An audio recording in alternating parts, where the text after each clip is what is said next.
From Hollywood, Jack Holt in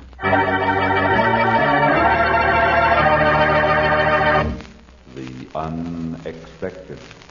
The Unexpected. The Unexpected. Life is filled with the unexpected. Romantic, tragic, and mysterious endings to our most ordinary actions. Dreams come true, or dreams are shattered by sudden twists of fate in The Unexpected.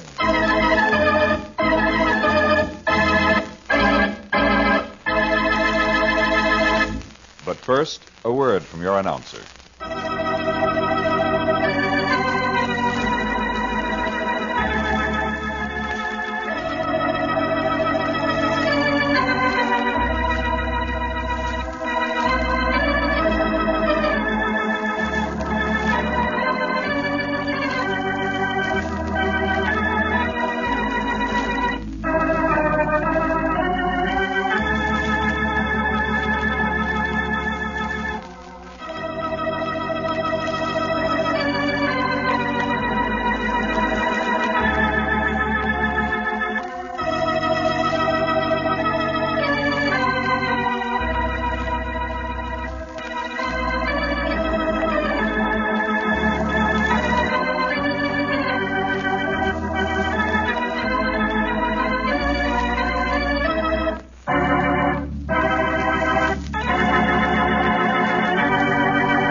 And now, Jack Holt, outstanding screen star in Shipwreck, a drama of the unexpected.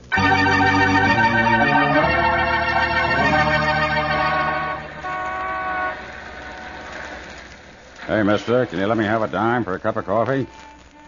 Just a dime. Oh, don't be cheap. How about a dime, lady? You'll never miss it. Okay. Don't get tough. I'll move on. Got a quarter you can spare, buddy? You have? What? Yeah, that's right. I'm Mike Kendall.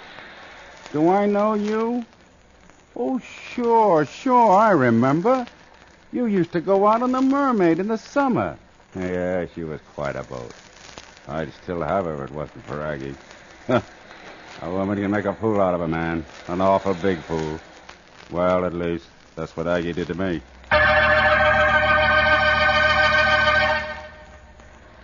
If you buy me a cup of Java, I'll tell you about it. Sure was funny the way the whole thing happened. There I was, sitting on top of the world, owning the best darn fishing boat off the Keys. Everything was blue skies and clear sailing until that night and Red Sam's place, and Aggie hove into sight, like a big, soft, blonde cloud. She looked mighty good, but there was a trail storming behind her. Oh, Skipper. You mind if I drop my anchor here? The berth's empty. Pull up the stool and take the load off your sails. Thanks, Skipper. Afraid this old tug needs refueling. You don't say. Hey, Red, another of the same, only double. Put it on the captain's bill. I don't remember offering to buy you a drink, lady. Listen, any man that calls me a lady is going to buy me a drink. Okay, you win. Thanks. They christened me Aggie. Yeah? With a bottle of champagne? No, with a case of beer. Hey, that's a good one. Christened you with a case of beer. You got quite a sense of humor, big boy. Guess we ought to get better acquainted. What does your crowd call you? I haven't got a crew, but the handle's Mike. Oh. Well, here's to you, Mickey. Here's mud in your eye. Want another? That's a question you don't need to ask, Mike. Don't waste time with unnecessary questions. And now I like you, Aggie. Just say what you mean. Come on, let's get out of here. What's the hurry? You promised me another drink. Don't you keep your promises? Sure, Aggie, sure, but we don't have to do all our drinking here. Oh, yes, we do. I ain't the kind of a girl to leave a bar with a strange man. I wouldn't hurt a nice little girl like you. Then buy me another drink. You got the money to buy me another drink, huh? I got enough money to buy the whole bar if I wanted to. See that, Aggie? $500. Gee, is all that dough really yours? Right now it's mine. But tomorrow, well, why kid about it? Tomorrow it goes to Lucky Gordon. The guy who runs the gambling boat? Yeah. Well, how come you owe him? How come deuces roll up 4 times in a row? Yeah, ain't it the truth? Come on, let's get out of here. Let's go places. Well, why didn't you ask me before? I don't like this bar. Let's move on down the street. I don't see why you didn't ask me before.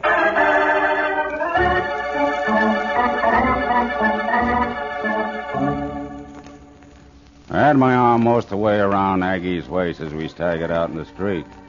Most of the way was all I could reach. When we got to an alleyway, she stopped suddenly and turned around. I had just time to see that she was cold sober. Okay, Mike. Hand it over. Well, what do you mean? The dough. Hand it over. Stop kidding, Aggie. You're drunk. You don't know what you're saying. I ain't that drunk, Mike. Oh, you're fooling. You got a great sense of humor. You remember I said you had a great sense of...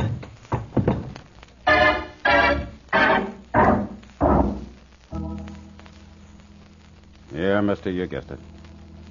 I came to about 5 hours later with a bump on my head. The size of a steamer funnel. Oh, sure, she got the $500. And I got a big bump on my head and a big lump of fear in the pit of my stomach. That's right, Lucky Gordon. I owed him $500, and I had promised to pay him back that day. And I didn't think he'd give me an extension. You don't really expect me to believe this story about the blonde bombshell. You're too big a boy, Mike, to be spinning yarns like that. It's the truth, Lucky. I swear it's the truth. Well, then I got to take your word for it. Oh, thanks. That's mighty nice of you. Yeah, I believe you, but I still want my money. Lucky, I don't know how long it'll take me to raise it. This $500 took me a month. It was hard work. Oh, a month's a long time. I might give you a day or two, but no more. No more? 2 days. Then I want the money. Well, I don't want to frighten you. But how can I raise it, Lucky? I wouldn't know. Maybe your girlfriend. She's blown town. Well, I don't have any other suggestions. I'll leave it up to you. Just get the money, Mike. Get that money.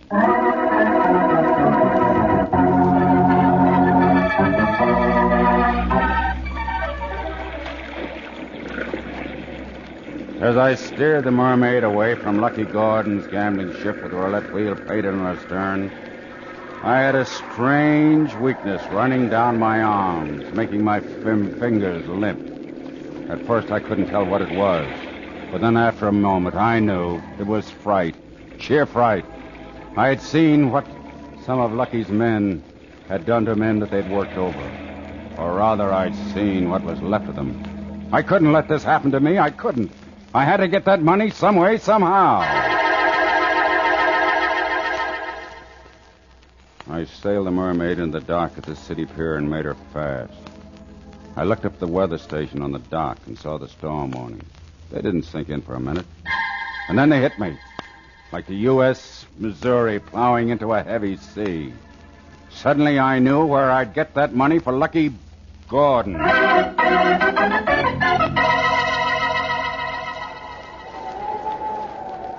The little colored flags flooded in the freshening breeze. Little flags that said, hurricane on the way. But it wasn't going to be an ill wind. No, it was blowing me good. The one thing I had paid up was the insurance on the Mermaid. And now that was going to pay Lucky. There was always ships wrecked in the hurricane off the Keys, and this time mine would be one of them. Because when the storm was at its height, I'd scuttle the Mermaid. Suddenly, the wind fell slack. I pulled into a little cove about 10 miles down the coast. And then the air became still as death. I knew I didn't have much time, so I had to work fast. I wired a half a dozen sticks of dynamite together, fixed them to alarm clock, and set it so it'd go off in about an hour. Then I raised the anchor and let it drift and pulled away in a rowboat.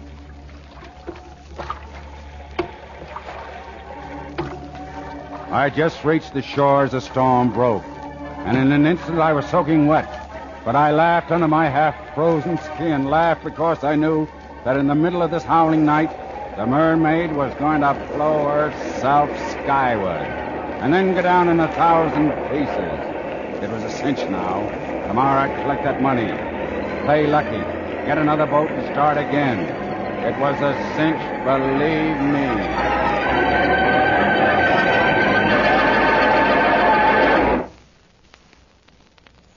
The next day, the paper headlines read, "Hurricane destroys all coastal ships." There it was. Everything worked out exactly as I planned.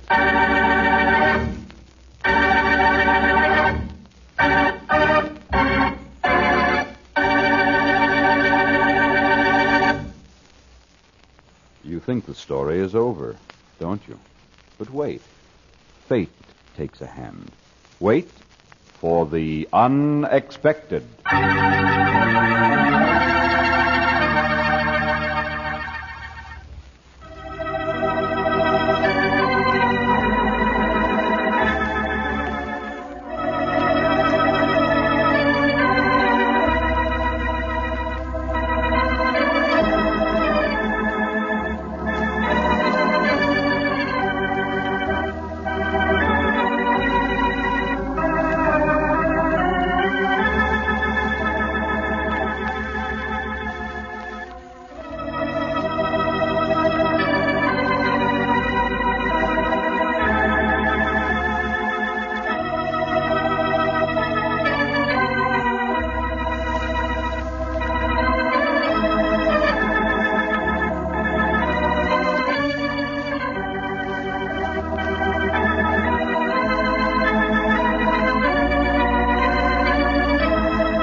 And now for the surprising conclusion of Shipwreck, starring Jack Holt, a Hamilton Whitney production, written by Robert Libet and Frank Burt, and directed by Frank K. Danzig.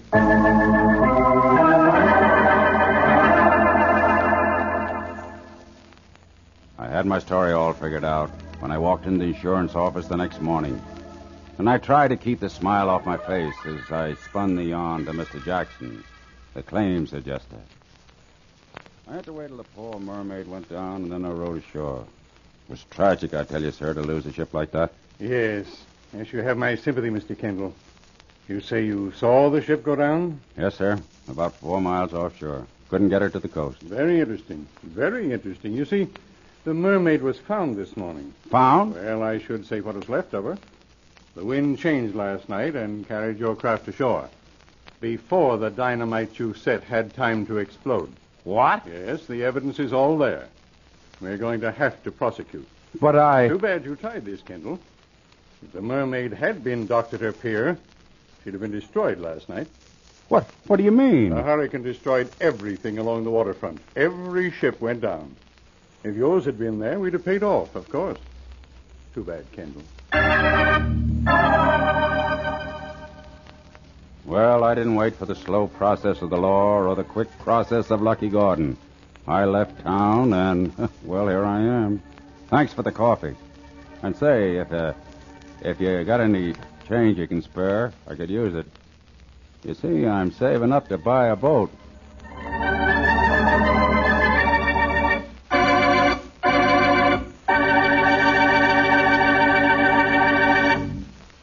Shipwreck starred Jack Holt. Listen soon for another of your favorite motion picture stars in a drama of the unexpected.